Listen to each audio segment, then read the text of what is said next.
조선인 여성뿐 아니라 중국인 여성, 베트남, 필리핀 뭐 등등 네. 동남아시아 이 피해 입은 여성들의 국적도 굉장히 많죠. 그렇습니다. 일본 여성들도 포함되어 있었고요. 일본 여성도 네. 있고. 물론 이제 일본 여성들은 이미 성매매업에 종사하던 여성들에게 너희들 이렇게 그냥 일본 사람들을 상대하는 것보다는 군대 가면 군인들을 상대하면 돈을 더 많이 벌 수 있다라고 이제 정확하게 그 여성들은 어떤 일인지 동의하에 알고 가죠. 근데 물론 그렇다고 일본 여성들에 대해서도 일본 정부가 책임이 없느냐 그렇다고는 안 보는 거죠. 그렇죠. 네. 그런 제도를 만들었고 자국의 국민을 그와 같은 범죄 행위에 이렇게 연행했다는 거, 네, 동원했다라는 네. 건 범죄잖아요. 근데 필리핀 여성들 같은 경우는 일본 군이 필리핀을 점령했을 때, 그렇죠. 인도네시아 피해자들은 인도네시아를 점령했을 네, 때 일어납니다. 네. 근데 대만하고 조선은 식민지였어요. 그렇죠. 그러니까 그냥 계속 상시적으로. 네, 상시적으로 굉장히 먼 거리로. 맞아요. 그러니까 조선과 대만 같은 경우 생존자가 적을 수밖에 없는 건 뭐냐면은 누군가 구조하러 그곳에 보내지 않으면 정부나 혹은 연합군이 그 여성들을 정책적으로 고향으로 귀양시키지 않으면 살아 돌아올 수 없는 거리에 갔었다. 네. 그러니까 가장 적합한 예가 올해 1월 28일에 운명하신 김복동 할머니 사례인데요. 김복동 할머니는 만으로 14살 때 경상남도 양산에서 끌려가요. 예. 부산으로 갑니다. 부산의 제1부두에서 어디로 끌고 가면 시모노세키로 끌고 가요. 시모노세키에서 어디로 대만으로 끌고 갑니다. 배를 타고 대만에서 그다음 중국 광동으로 끌고 가요. 중국 광동에서 또 망망대해를 바다를 건너서 말레이시아로 끌고 갑니다. 말레이시아. 근데 예. 말레이시아는 정글이 많아서 피해자들을 한 달에 한 번씩 2명씩 짝을 지어서 그 인근 소대로 정글 속으로 출장을 시켰어요. 막 그런 어떤 증언들을 하시거든요. 그러니까 말레이시아에 있으면서도 왔다 갔다 한 거죠. 네, 네. 그곳에서 끝나지 않고 인도네시아 스마트라 섬으로, 그곳에서 또 있다가 자바 섬으로, 그곳에 있다가 싱가포르로, 싱가포르에 있다가 마지막 미군 포로 수용소로 오거든요. 네. 그러니까 그 과정은 누군가 구조하지 않으면 살아 돌아올 수 없었다는 얘기죠. 다행히 김복동 할머니는 구조되어서 돌아옵니다. 전쟁의 최일선이었기 때문에 네. 전쟁 와중에 돌아가신 분도 많을 것이고. 그렇습니다. 만약에 그냥 살아남아서 일본이 패전을 했다 쳐도 일본군이 그분들 모시고 데리고 오지 않았을 거 아닙니까? 첫 번째는 다 버리고 갔고요. 그러니까 버리고. 그리고 죽이고 갔고요. 죽이고 갔다라는 기록들이 여러 곳에 있습니다. 피해자 증언뿐만 아니라 제가 조금 전에 말씀드렸던 그 정서운 할머니라는 분은 한 사람씩 한 사람씩 방공으로 데리고 가서 총을 탕탕 쏘는 거를 듣고 있어요. 아이고. 남아있는 여자들은. 그러니까 내가 저기 끌려가면 나도 저렇게 죽겠구나라는 것을 아는 거죠. 근데 정서운 할머니는 어떻게 살았냐면은 마침 그때 미군이 폭격이 와서 살아남아요. 근데 불과 살아남은 여성은 몇 명 안 됐다고 합니다. 네, 네. 김복동 할머니도 30명이 계속 같이 다녔는데 나 혼자 살아남았다. 김학순 할머니는 어떻게 이야기를 하셨냐면은 김학순 할머니는 다행히 중간에 도망을 쳐나와요. 강복군의 도움을 받아서 귀환할 수 있었습니다. 네, 근데 네. 당신은 중간에 도망을 쳐 나왔기 때문에 살아남았다. 그러니까 거기 남아 있었던 여성들은 다 죽었을 것이다. 네.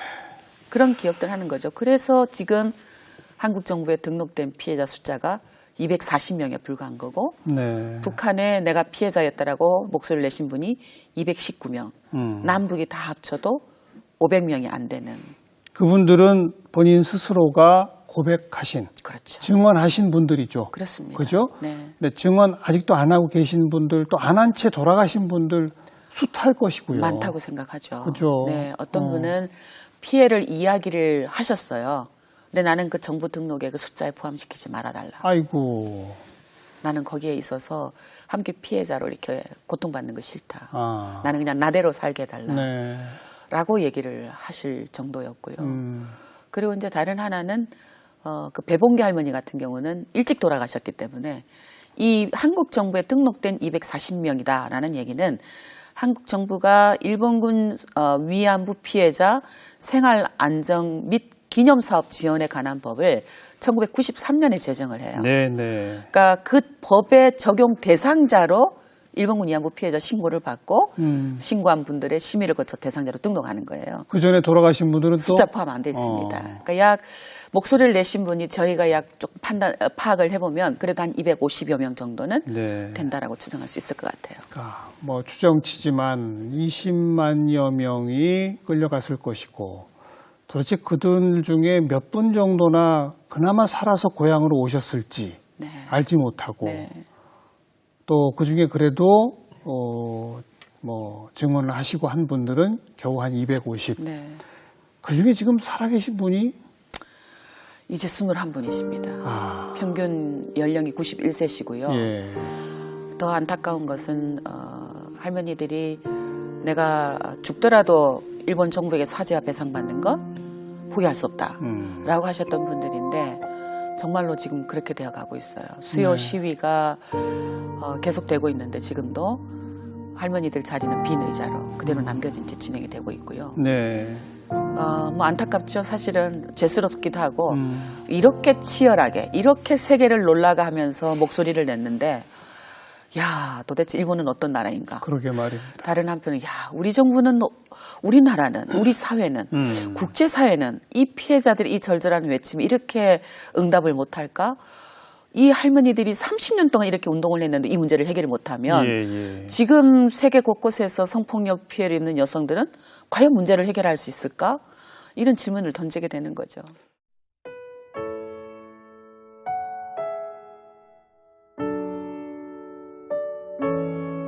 우리는 위안부 아니다. 일본이 강제로 붙들러 가가지고 끌고 가가지고 밤에나 끌고 가가지고 성노예를 만드는 그 죄.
수요 집회 시작이 92년이었죠. 네, 그랬습니다. 그리고 지금까지 한 주도 빼놓지 않았죠.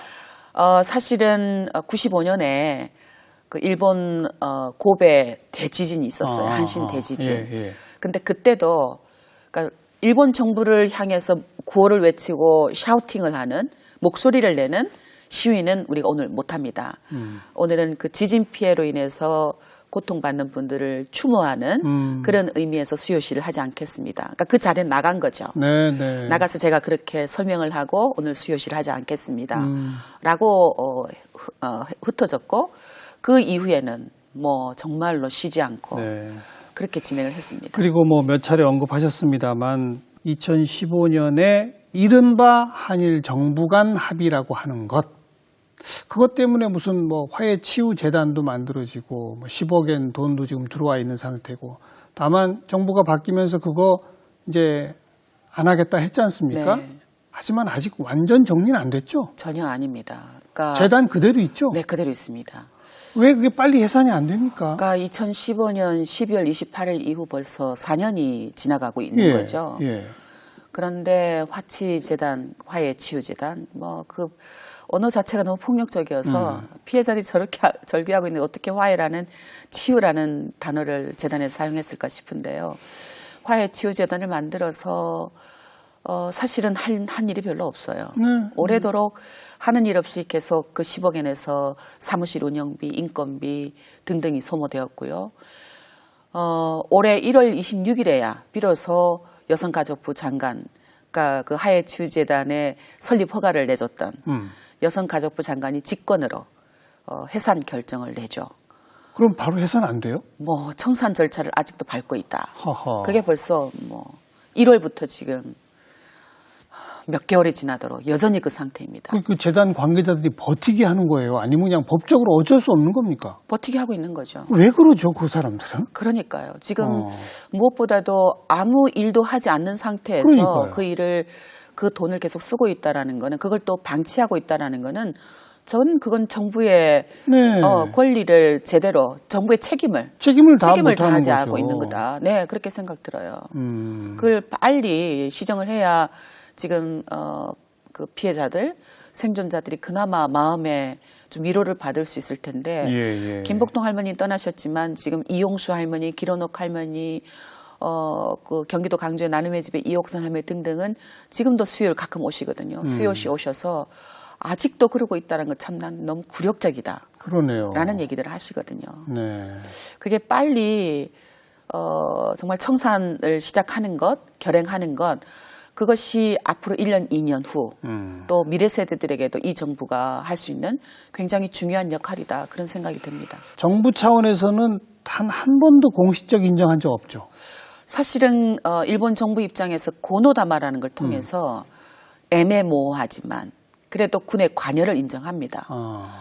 물론 그렇지만 강제성을 애매모호하게 인정을 해요. 군이 개입, 그러니까 민간이 주도했을지라도, 민간인이 했을지라도 군에 관여했다라든가. 그러니까 이 일본군 성노예제 문제 본질은 군이 주체예요. 근데 여전히 이제 군이 관여했다라는 방식으로 주체성을 민간에게 뭔가 주체성의 주어를 빼는 거죠. 네. 그런 방식으로 일본 정부의 책임을 피해 가려고 했고 당연히 그런 입장은 법적인 배상이 아닌 보상에 대신하는 조치라든가 위로금이라든가 이와 같은 방식으로 하죠. 근데 그나마 그것도 피해자들의 목소리를 통해서 이루어낸 게 고노다마였거든요. 그렇죠. 근데 그 이후에 그게 달라져 버립니다. 네. 아베 정권 와서 네. 고노다마를 검증하고 지금 현재 일본 정부의 공식 입장은 뭐냐면은 강제 연행을 입증할 증거가 없다. 이게 이제 가기 내각으로 결정을 합니다. 그러니까 일본 정부의 공식적인 결의를 통한 결정이 강제 연행을 입증할 증거가 없다. 그 얘기는 뭐냐면은 강제로 연행하지 않았게도 여성들이 스스로 갔다. 그러니까 우리 책임이 없다. 라는 얘기를 하기 위한 입장인 거죠. 네. 그나저나 우리 윤비양 이사장이 정대협 시절에 간사로 활동하기 시작하신 게 몇 년도입니까? 1992년도였고요. 그때 처음 시작할 때는 네, 28세 아리따운. 아니 뭐 하시다가 여기 간사를 맡으신 거예요? 사실은 저는 성매매 관광, 우리 소위 기생관광, 기생관광 문제에 관심을 더 먼저 가졌었어요. 여성운동 차원에서. 네. 어떻게 해방이 되었음에도 불구하고 여성들은 여전히 국익의 도구화가 되는가? 어떻게 성상품화에 정부가 정책적으로 이걸 장려할 수 있는가? 여성들이 일제 식민지 시에 그만큼 당했는데도 불구하고 또 우리는 이런 역사를 반복하고 있는가? 그러다가 이 정신대 이런 게 있어 이러니까 그런 거죠. 거기 간사로 오셔서 김학순 할머니의 목소리를 보고 일종의 뭐라 할까요? 역사를 그동안 우리가 배웠던 역사는 남성 중심의 역사, 또 어떤 권력자 중심의 역사, 왕조 중심의 역사, 대학을 들어가기 위한 외우기 역사 그거였는데 김학순 할머니의 삶을 통해서 역사란 결국은 이렇게 여성들의 삶, 민중들의 삶 이것을 기록하지 않으면 이걸 배우지 않으면 우리는 이와 같은 피해를 기억하지 않게 될 것이고 똑같은 역사를 반복할 수밖에 없다는 인식 그게 제가 이렇게 정대협에 들어오게 만든 동기가 됐습니다. 근데 그때 28살 꽃다운 나이에 정대협 간사 시작하시면서 27년을 여기 계시리라고 생각했습니까? 전혀요. 사실은 백차 수요시도 안 할 줄 알았어요. 피해자가 목소리를 내고 문서가 드러나면 일본 정부가 해결하겠지. 그게 자연의 이치이고 세상의 이치라고 생각을 했죠. 근데 1992년 그렇게 1월 8일에 시작했던 수요 시위가 93년 12월에 100차가 됐어요. 네. 그때 우리 공동대표하셨던 윤종호 선생님이 막 입에 김이 모락모락 나오는 너무 추워서 입이 얼어갖고 말이 잘 안 나왔는데 그때 이런 얘기를 합니다. 우리가 100차를 했어요. 여러분 우리가 이긴 거예요 라는 얘기를 해요. 근데 1000차를 넘어설 때 야 이건 우리가 대단한 역사를 썼구나. 일본은 그만큼 치욕이구나. 그런 생각을 하게 됐고요. 300차를 사실은 할 때는 우리 이걸로 끝내야 됩니다라고 얘기를 했죠. 더 이상 수요 시위를 또 기념하는 그런 집회를 할 수는 없지 않습니까? 라고 했는데 어느새 8월 14일 8월 14일이 1400차 수요 시위입니다. 네. 그날이. 네. 할머님들하고 해외에도 참 엄청나게 다니셨고. 네, 안 다닌 곳이 없어요. 그죠. 정말로. 유럽, 북유럽, 미국, 일본, 아시아 안 다닌 곳이 없었고요. 어느 해에는 한 달에 한 번씩 나갔던 것 같아요. 그래서 제가 할머니들하고 함께 동행을 하면서 할머니들 얼마나 고통스러운지를 알잖아요. 우리는 저도 그렇지만 할머니와 함께 해외 여행을 다니면 물을 먹질 않아요. 비행기 14시간, 15시간 동안 물을 먹으면 화장실을 가야 되니까. 이코노미 이제 이렇게 앉아 있잖아요. 그럼 화장실을 가려면 옆에 사람에게 잠깐만 실례하겠습니다라고 하기도 해야 되고 다리는 아픈데 계속 화장실을 왔다 갔다 해야 되고 하니까 물을 먹지를 않고 계속 15시간, 16시간 그 앉은 그 자세로. 아이고. 그럼 공항에 내리면 할머니들 무릎이 삐그득삐그득 소리가 나요. 그러니까 저도 젊은데도 며칠 후에 미국을 가요. 그러면 벌써 가슴이 두근방세근방. 마치 고문 후유증처럼 내가 또 고문을 당했구나. 근데 그런 여행을 다니면 제가 갔다 오면서 할머니께 이렇게 여쭙죠. 할머니 다음에는 할머니 안 가셔도 돼요. 할머니 거절하셔도 돼요. 그런데 어김없이 내 목소리가 지금 필요한 거고 그 사람도 내가 필요한 거겠지. 아직은 내 역할이 남아있는 거겠지. 네. 그렇게 만들어 왔던 게 지난 30년이었습니다. 그리고 그 할머님들은 증언으로 또 공개 강연으로 또 어떤 분들은 그림으로 네, 여러 가지 방법으로 우리들한테 깨우침을 주신 거예요. 그렇습니다. 그 할머님들이 이사님을 뭐라고 부릅니까?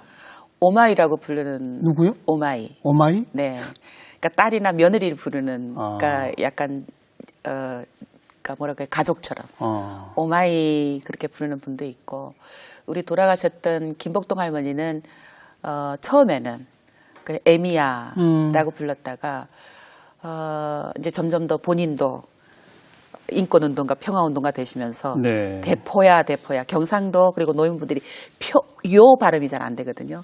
그러니까 대포야 그러니까 대포가 대표. 술 대포잖아요. 네. 그러니까 왕대포야 뭐 이렇게 부르시기도 하셨고.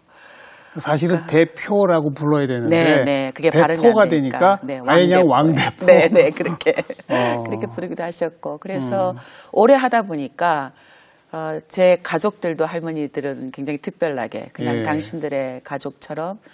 그래서 제 딸이 있는데 아마 우리 할머니들이 용돈을 받는 유일한 청년일 거예요. 예. 어디 오면 꼭 할머니들이 미리 이렇게 봉투를 갖다가 세뱃돈도 주시기도 하고. 네, 그렇습니다. 뭐 한 분 한 분 다 가슴에 사무치시겠습니다만 아무래도 김복동 할머니가 제일 그렇죠? 네. 너무 고생을 하셔서 너무 온 삶을 바쳐서 지금 사실은 이제 김복동 할머니 생각하면 죄책감, 책임감. 물론 본인이 원해서 결정한 삶이었지만 그렇게 처절하게 온 것을 우리에게 다 주고 가셨을까. 삶도 주셨고 남은 재산도 다 주셨고 네. 메시지도 다 주셨고 베트남에 한국 정부가 한국군이 사과해야 될 사죄 메시지도 할머니가 주셨고 미군 기지촌 여성들에게 너희들이 죄 없다. 한국 정부가 그런 정책을 조장했고 했으면 한국 정부에게 잘못했다라고 얘기해라. 너희들이 부끄러워할 거 없다.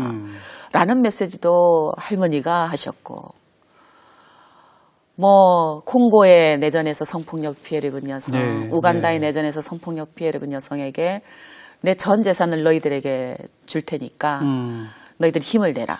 응? 너희들 잘못한 거 없다라고 하셨고, 죽음을 앞둔 바로 직전에는 일본에서 차별을 받고 탄압을 받고 있는 제일 조선학교 아이들에게 나도 너희들의 고국이다. 응? 힘내라. 이 할미가 살아있는 동안에는 너희들에게 계속해서 장학금을 지원할 테니까 힘내라 라고 하시고, 늘 마이크만 잡으면 남북이 좀 제발 한 발자국만 양보해서 응? 통일이 돼야 된다.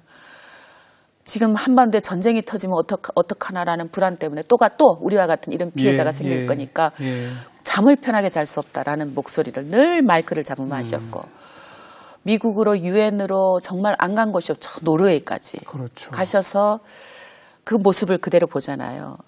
기자를 만나서 하루에 서너 번의 증언을 똑같이 하셔요. 전혀 모르니까. 북유럽 사람들은, 유럽 사람들은, 미국 사람들은 위안부 문제를 모르니까 당신의 증언을 계속합니다. 그럼 1시간 인터뷰가 끝나면 담배를 한 너다섯 대를 피세요. 계속 줄담배를. 그리고 그 담배를 피는 모습이 마치 뭐라 그럴까요? 그 몇 시간을 당신 몸으로 다 빨아들이는 듯한 느낌으로 그렇게 피셨어요. 할머니 담배를 끊으시면 안 될까요? 라고 이야기를 할 때마다 이게 나의 위로고 내가 내 고통을 해소할 수 있는 유일한 방편인데 이것마저 끊으면 어떡하느냐라고 하셨는데 결국은 온 몸에 암이 퍼져서 돌아가셨으니까 가슴이 아프고요. 그 몸으로 화해 취재는 해산하라라고 빗속에 1인실 했던 모습도 평생 죄책감으로 남아있을 것 같고, 그 화치재단 해산하겠다라는 결정에 대해서도 김복동 할머니가 와르르 무너져야 내가 안심하고 눈을 감을 수 있을 텐데 라는 그 메시지도 여전히 할머니는 눈을 못 감고 있겠구나라는 생각도 들고 그렇습니다. 그러니까 일본군 성노예 피해자이셨습니다만 방금 소개해 주신 것처럼 전 세계 구석구석에 우뚝 서 계신 여성운동가로 우리가 기려야죠. 네, 그렇습니다. 그래서 저희가 지금 진행하고 있는 게 있어요. 내년이 정대협이 만들어진 지, 그러니까 정의연 만들어진 지 30주년이 돼요. 그러네요. 네, 1990년 11월 16일에 만들어져서. 그래서 저희가 지금 우간다에 계속 나비 기금을 지원을 하고 있는데요. 우간다의 내전에서 신의 저항군이라는 반군들에게 납치되어서 노예 생활을 했던, 성노예 생활을 했던 9살, 10살, 11살 소녀들이 지금 15살, 16살 아이를 낳은 소녀 엄마가 되어 있고, 그 아이들에게 지금 나비기금이 매월 세계 단체에, 세계 피해자 단체에 500불씩 지원이 되고 있거든요. 각 단체에. 근데 내년에는 그 우간다에 김복동 센터를 세우려고 합니다. 그래서 그 여성들에게 김복동 할머니의 역사를 배우게 하고, 역시 자라난 아이들이 우간다 내전에서 우간다 여성들이 어떤 성폭력 피해를 입는지 배우게 하고, 그래서 그 아이들이 김복동 할머니처럼 인권운동가 되게끔, 평화운동가가 되게 하는, 그래서 피해자, 희생자가 남을 돕는 그렇습니다. 운동가로. 그래서 우리의 운동가를 좋은 의미의 세계화, 그것을 하기 위해서 지금 꿈을 꾸고 있습니다. 지난 30년을 통해 전 세계적으로 우리는 이미 승리했습니다만 마지막까지 일본이 정말 진심으로 사죄하고 인정하고 그런 날이 오기를 기대해 보겠습니다. 와야 됩니다. 와야 되죠. 네. 그때까지 계속 계셔야 됩니다. 네, 그러겠습니다. 오늘 고맙습니다. 고맙습니다. 네.